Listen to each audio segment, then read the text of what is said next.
الحمد للہ رب العالمین والصلاة والسلام علی سید الانبیاء والمرسلین اما بعد فاعوذ باللہ من الشیطان الرجیم بسم اللہ الرحمن الرحیم الصلاة والسلام علیک یا رسول اللہ، الصلاة والسلام علیک یا حبیب اللہ، الصلاة والسلام علیک یا نبی اللہ وعلی آلک واصحابک یا نور اللہ۔ میرے محترم ناظرین کرام، آج ہم آپ کی بارگاہ میں ایک ویڈیو لے کر آئے ہیں۔ آج کی اس ویڈیو میں ہم آپ کو محاسبے کے بارے میں بہترین انفارمیشن دیں گے، محاسبے کے بارے میں بتائیں گے انشاءاللہ عز و جل۔ اپنے ٹاپک پر بڑھنے سے پہلے میں درود پاک کی فضیلت بتاتا چلوں۔ میرے آقا مدینے والے مصطفیٰ صلی اللہ تعالی علیہ وآلہ وسلم نے ارشاد فرمایا، جس شخص نے مجھ پر ایک مرتبہ درود پاک پڑھا اللہ تعالیٰ اس پر 10 رحمتیں نازل فرماتا ہے۔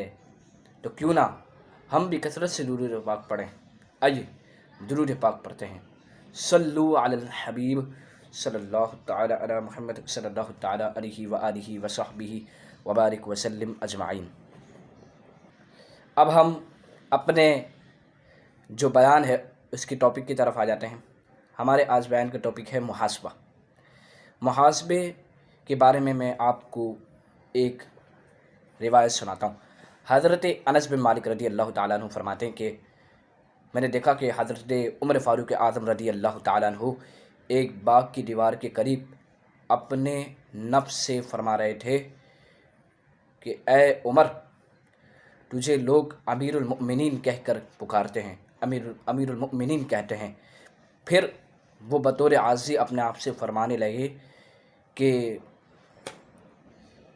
اور تو وہ ہے کہ اللہ سے ڈرتا نہیں، اگر تو نے اللہ پاک کا خوف نہیں رکھا تو اس کے عذاب میں گرفتار ہو جائے گا۔ اللہ اکبر۔ یہ حضرت عمر فاروق اعظم رضی اللہ تعالیٰ عنہ کا محاسبہ ہے، اور وہ تو امیر المؤمنین ہے،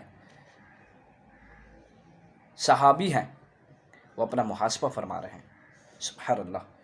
بلکہ ایک روایت میں ہے کہ حضرت سیدنا عمر فاروق اعظم رضی اللہ تعالیٰ عنہ اپنا روزانہ احتساب یعنی کہ محاسبہ فرماتے تھے، اور اپنے پاؤں پر درہ مار کر یہ اپنے نفس سے مخاطب کرتے تھے کہ اے نفس، تو بتا کہ آج تو نے کیا تو نے آج کیا کیا ہے۔ یہ ہے حضرت عمر فاروق اعظم رضی اللہ تعالی عنہ کے محاسبے کے بارے میں روایت۔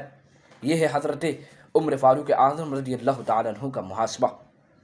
حضرت سیدنا عمر فاروق اعظم رضی اللہ تعالی عنہ کا اس طرح اپنے نفس کو ملامت کرنا، اللہ پاک کا خوف دلا کر اس کا محاسبہ کرنا ہماری تعلیم کے لیے بھی ہے۔ چنانچہ ایک موقع پر آپ رضی اللہ تعالیٰ عنہ نے فرمایا، اے لوگو، اپنے اعمال کا اس سے پہلے محاسبہ کر لو کہ قیامت آ جائے اور ان کا حساب لیا جائے۔ اللہ پاک ہمیں بھی محاسبہ کرنے کی توفیق عطا فرمائے۔ تو بے حساب بخش ہے بے شمار جرم، دیتا ہوں واسطہ تجھے شاہ حجاز کا۔ میرے پیارے محترم اسلامی بھائیوں، محاسبہ کیا ہے؟ محاسبہ ہے اپنے سابقہ اعمال پر محاسبہ کرنا، یہ محاسبہ کہلاتا ہے۔ اپنے سابقہ اعمال کا حساب لینا، یہ محاسبہ کہلاتا ہے۔ ہمارے بزرگان دین کا انداز کس قدر اعلیٰ تھا، وہ اپنے نفس کو سدھارنے کے لیے اس کا محاسبہ کرتے، ہر دم نیکیوں میں مصروف رہنے کے باوجود خود کو گناہ گار تصور کرتے، اور ہمیشہ اللہ سے ڈرتے رہتے، یہاں تک کہ خوف خدا سے بعضوں کی تو روح بھی قبض ہو جاتی، روح پرواز کر جاتی۔ مگر افسوس ہماری حالت ہے کہ شب و روز گناہوں کے سمندر میں غرق رہنے کے باوجود احساس ندامت ہی نہیں ہے، بلکہ بعض تو ایسے ہوتے ہیں کہ گناہوں کے سمندر میں غرق ہوتے ہیں اور اپنے آپ کو نیک تصور کرتے ہیں کہ میں تو بڑا نیک ہوں، لیکن ان کے پلے میں گناہوں کا سمندر ہوتا ہے۔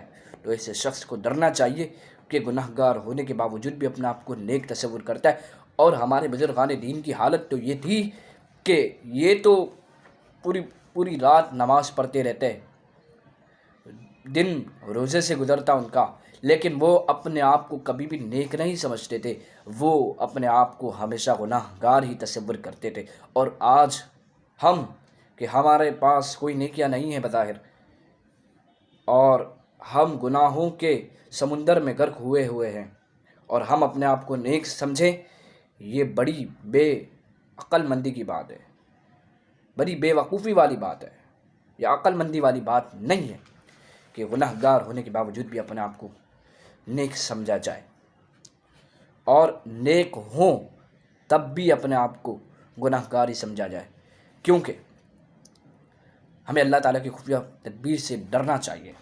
اللہ تعالیٰ نے ہمارے بارے میں کیا خفیہ تدبیر فرمائی ہے ہمیں معلوم نہیں ہے، ہمیں یہ معلوم نہیں ہے کہ ہمارا ایمان پر خاتمہ ہوگا یا نہیں، اس لیے ہمیں ہر وقت اپنے ایمان کی فکر کرنی چاہیے، ایمان کی فکر کرنی چاہیے۔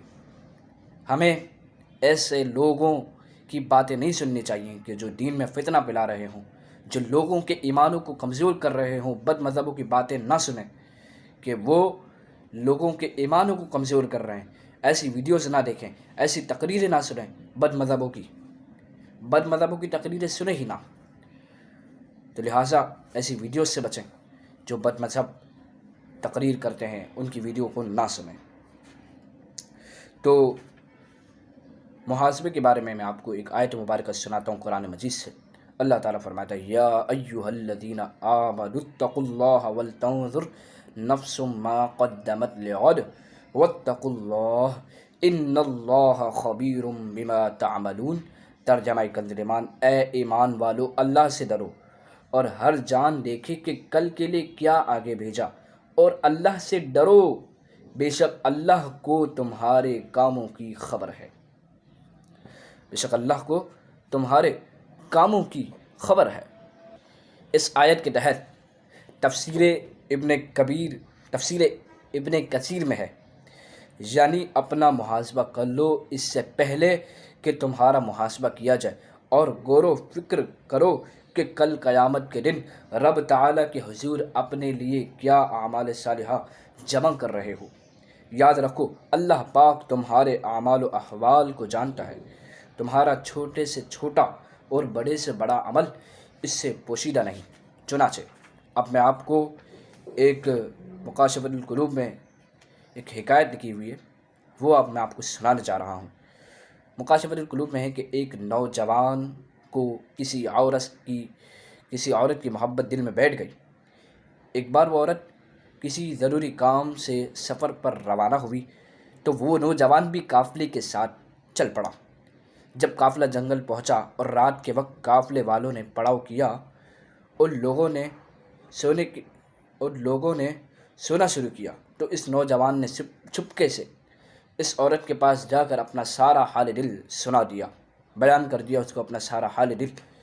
عورت بولی جا کر دیکھو کوئی جاگ تو نہیں رہا۔ تو وہ نوجوان دیکھنے گیا تو کوئی نہیں جاگ رہا تھا۔ پھر وہ نوجوان اس عورت کے پاس آیا اور اس نے اس کو بتایا کہ بھائی کوئی نہیں جاگ رہا ہے۔ تو پھر وہ عورت بولی تب سب تو سو گئے، لیکن اللہ تعالیٰ تو جاگ رہا ہے، اللہ تعالیٰ تو جاگ رہا ہے، اللہ تعالیٰ تو جاگ رہا ہے۔ تو پھر وہ نوجوان بولا بے شک وہ تو نہ کبھی سوتا ہے اور نہ اسے اونگ آتی ہے۔ تب عورت بولی لوگ تو سو گئے، اللہ پاک تو جاگ رہا ہے، ہمیں دیکھ رہا ہے، اس سے ڈرنا ہم پہ فرض ہے۔ یہ سننا تھا کہ وہ نوجوان خوف خدا سے لرز گیا اور برے ارادے سے تائب ہو کر گھر واپس چلا۔ کہتے ہیں کہ جب وہ نوجوان مرا اس کو کسی نے خواب میں دیکھا اور اس سے پوچھا کہ اس پہ کیا گزری، تو اس نے جواب دیا میں اللہ پاک کے خوف سے ایک گناہ کو میں نے چھوڑا، اللہ پاک نے اسی کے سبب میری بخشش فرما دی۔ سبحان اللہ۔ میرے اسلامی بھائیوں، آج ہماری حالت تو یہ ہے کہ ہم دنیا والوں سے تو چھپاتے ہیں، اپنے گناہوں کو دنیا والوں سے تو چھپاتے ہیں، لیکن وہ رب العالمین تو دیکھ رہا ہے، وہ تو ہر لمحہ ہمیں دیکھ رہا ہے، ہر لمحہ ہماری تمام حرکات و سکنات کو وہ ہر لمحہ دیکھ رہا ہے۔ اس کے علاوہ ہمارے ساتھ ہمارے کندھوں پر فرشتے ہوتے ہیں، نورانی فرشتے ہوتے ہیں، وہ نوٹ کر رہے ہوتے ہیں، ہمارے اعمال صالحہ کو بھی نوٹ کر رہے ہوتے ہیں اور ہمارے گناہوں برے اعمال کو بھی نوٹ کر رہے ہوتے ہیں۔ تو اللہ تعالیٰ جب دیکھ رہا ہے تو ہمیں یہ فرض ہے کہ ہم اس سے ڈریں اور ہم گناہوں سے باز رہیں۔ جب بھی گناہ کرنے کا دل آئے تو یہ بات اپنے ذہن میں بٹھا لیں کہ اللہ تعالیٰ دیکھ رہا ہے، مخلوق دیکھے یا نہ دیکھے لیکن میرا رب دیکھ رہا ہے، میں اپنے رب سے نہیں چھپا سکتا۔ تو یہ خیال لا کر اپنے آپ کو گناہوں سے بچنے کی کوشش کریں، انشاءاللہ گناہوں سے بچیں گے۔ میٹھے میٹھے اسلامی بھائیوں، ذرا غور کیجئے کہ قیامت میں شرمندگی اور قیامت کے دل ہلا دینے والے عذاب سے بچنے کے لیے ہمیں کس قدر احتیاط کی ضرورت ہے، کس قدر ہمیں احتیاط کی ضرورت ہے۔ جی ہاں، آج ہی اپنا محاسبہ کیجیے کہ ہم اپنے نام اعمال کو کیسے اعمالوں سے بھر رہے ہیں۔ یاد رکھیے زندگی بہت مختصر ہے، جو زندگی ملی ہے اس کو غنیمت جانیے، نامعلوم کس لمحے ہم موت سے آغوش ہو جائیں۔ چنانچہ تاجدار رسالت صلی اللہ تعالیٰ علیہ وآلہ وسلم کا ارشاد عبرت بنیاد ہے، پانچ چیزوں سے پہلے غنیمت جانو، اپنی جوانی کو بڑھاپے سے پہلے، صحت کو بیماری سے پہلے، مالداری کو تنگ دستی سے پہلے، فرصت کو مشغولیت سے پہلے، اور زندگی کو موت سے پہلے۔ اللہ اکبر! اور زندگی کو موت سے پہلے غنیمت جانیں۔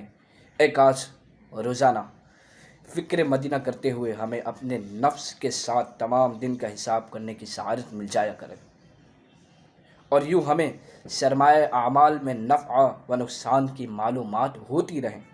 جس طرح شرک کے تجارت سے حساب لینے میں بھرپور کوشش کی جاتی ہے، جیسے کہ شریک تجارت جو ہوتا ہے اس سے حساب لینے میں بھرپور کوشش کی جاتی ہے، اسی طرح نفس کے ساتھ بھی حساب کتاب میں بہت زیادہ احتیاط ضروری ہے، کیونکہ نفس بہت چالاک اور حیلہ ساز ہے۔ یہ بار بار ہیلے بناتا ہے، نفس یہ بار بار ہیلہ بناتا ہے۔ جب یہ بہت چالاک ہے، ہمیں اپنی سرکشی بھی اطاعت کے لباس میں پیش کرتا ہے تاکہ برائی میں بھی ہمیں نفع نظر آئے۔ اللہ اکبر! یہ نفس ایسا خطرناک اور چالاک ہے کہ برائی کو بھی بھلائی تصور کراتا ہے، نفع تصور کراتا ہے، حالانکہ اس میں سراسر نقصان ہے۔ کب اندھیری قبر میں جب جائے گا، بے عمل بے انتہا گھبرائے گا، کام مال و زر نہیں کچھ آئے گا، کافر انسان یاد رکھ پچھتائے گا۔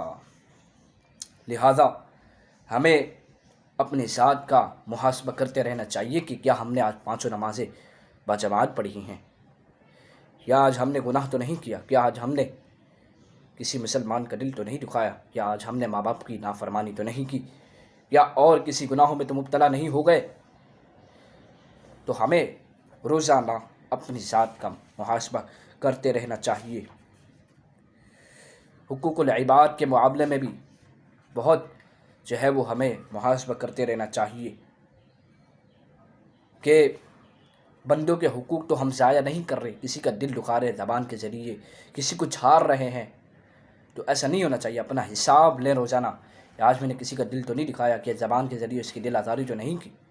کہا جاتا ہے کہ جو تلواروں کے جو زخم ہوتے ہیں نا وہ جلدی بڑھ جاتے ہیں، لیکن جو زبان کا جو زخم جو دل پر لگتا ہے اس زخم کو ٹھیک ہونے میں بہت زیادہ دیر لگتی ہے۔ تو جو زبان کا جو زخم ہوتا ہے وہ بڑا خطرناک، اور یہ کسی کے دل کو بہت زیادہ دیر تک لگتا ہے، اس کو بہت زیادہ صدمہ ہوتا ہے۔ لہٰذا اپنی زبان کو کنٹرول کریں۔ اللہ تعالی ہمیں بھی اور آپ کو بھی، مجھ کو بھی زبان کو کنٹرول کرنے کی توفیق عطا فرمائے، اور اپنے فرض علوم حاصل کرنے کے حوالے سے بھی وہ محاسبہ کریں کہ کیا مجھے نماز صحیح پڑھنا آتی ہے۔ پتہ چلے میں تو نماز پانچوں پڑھ رہا ہوں، پانچوں نمازیں پڑھ رہا ہوں، باجماعت پڑھ رہا ہوں، پہلی صف میں پڑھ رہا ہوں، تکبیر اولیٰ کے ساتھ پڑھ رہا ہوں، لیکن نماز میں کچھ ایسی غلطیاں ہیں کہ جن کی وجہ سے میری نماز فاسد ہو جاتی ہے۔ اب اگر میں 40 سال تک بھی نماز پڑھتا رہوں، پانچوں نمازیں پڑھتا رہوں، لوگوں کے سامنے، لوگوں کے ذہنوں میں یہ ہو کہ یہ بندہ تو نمازی ہے، لیکن پتہ چلے ہمارا انتقال ہو جائے اور پتہ چلے کہ اتنی غلطیاں تھیں اس کی نماز میں، تو ہر نماز اس کی فاسد ہو رہی تھی، کوئی بھی نماز اس کی نہیں ہوئی، تو پھر ہمارا کیا بنے گا؟ لہٰذا اپنے فرض علوم حاصل کرنے کا بھی محاسبہ رکھیں. کیا میری نماز درست ہے؟ نہیں. کیا مجھے زکوٰۃ کے مسائل آتے ہیں؟ جب زکوٰۃ فرض ہو تو زکوٰۃ کے مسائل سیکھنا ضروری ہے. جب نکاح کریں تو نکاح کے مسائل سیکھنا ہم پر ضروری ہے، فرض ہے. سیکھتے نہیں آج کل لوگ. جب نکاح کرتے ہیں، شادی کرتے ہیں تو اس کے مسائل نہیں سیکھتے. طلاق کے مسائل سیکھنا ضروری ہے ان پر. نکاح کے جو مسائل اہم ان کو تو سیکھنا ضروری ہے نا. اس کے علاوہ اگر آپ تجارت کرتے ہیں، کاروبار کرتے ہیں، تو اس کے مسائل بھی آپ کو سیکھنا فرض ہے، ضروری ہے. تو جتنی چیزیں آپ لیتے جائیں گے نا اپنے اوپر، اس حساب سے آپ کے اوپر علم حاصل کرنا جو اہم علم ہے وہ ضروری ہے. ٹھیک ہے.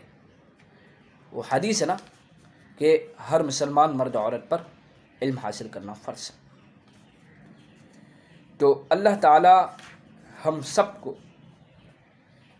اپنا روزانہ کی بنیاد پر محاسبہ کرتے رہنے کی توفیق عطا فرمائے. وآخر دعوانا ان الحمد للہ رب العالمین. صلی اللہ تعالی علیہ وآلہ وسلم.